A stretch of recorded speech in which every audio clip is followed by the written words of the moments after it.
میں تو کہتا ہوں اگر رفع الیدین کے بغیر نماز پڑھنی ہے تو پھر نماز پڑھنے کی بھی کیا ضرورت ہے؟ نماز پڑھنے کی بھی کیا ضرورت ہے؟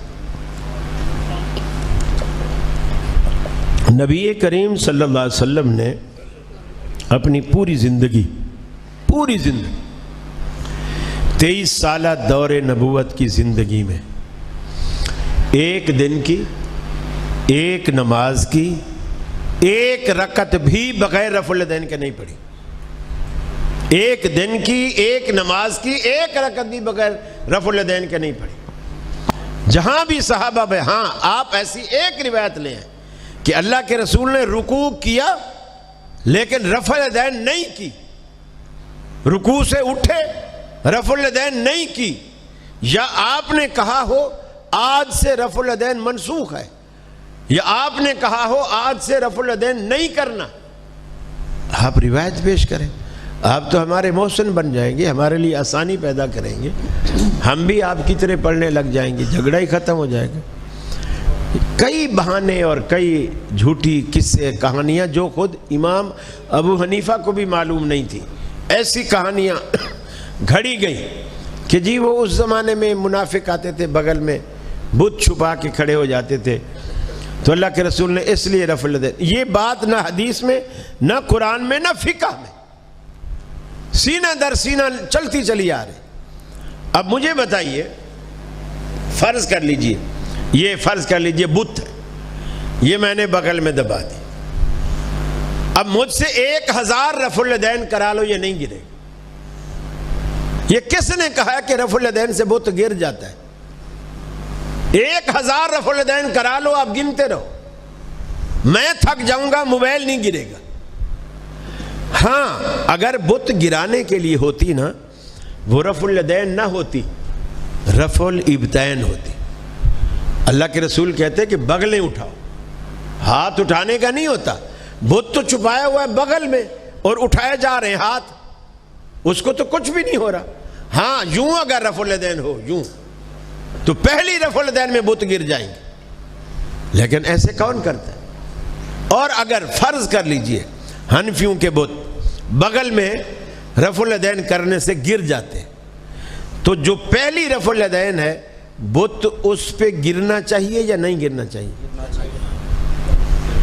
تو جو بت گرانے والی رفع الیدین ہے وہ تو وہ بھی کرتے ہیں، تو بت گرانے والی تو پہلی ہے نا، جب رکوع پہ گئے اور کی اس وقت تو بت گر چکا تھا، وہ بت گرنے کے بعد ہے، جب رکوع سے اٹھے اور رفع الیدین کی اس وقت بھی بت گر چکا تھا، وہ اس کے بعد ہے۔ پھر اگر یہ لاجک تمہاری مان بھی لے تو وتروں کی تیسری رکعت میں کیا کوئی تمہاری بغل میں بت دے جاتا ہے؟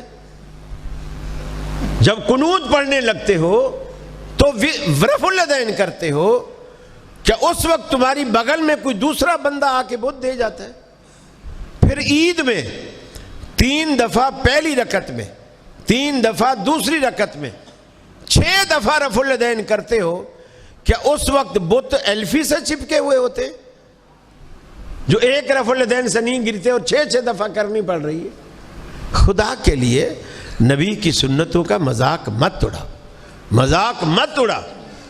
دیکھیے اللہ کی دربار میں جب بندہ آتا ہے سب سے پہلے یہ خالی ہاتھ اللہ کو دکھاتا ہے، اللہ میں تیرے پاس کچھ نہیں لے کر آیا، خالی ہاتھ آیا، لیکن جب سجدہ کر کے اٹھ کر یہاں سے جانے لگوں تو مجھے خالی ہاتھ نہ بھیجنا، خالی ہاتھ نہ بھیجنا۔ دوسری بات، جب بھی 2 فوجیں آپس میں لڑتی ہیں، جو فاتح فوج ہوتی ہے وہ شکست خوردہ فوج کو سب سے پہلا آرڈر کرتی ہے ہینڈز اپ۔ کیا آرڈر کرتی ہے؟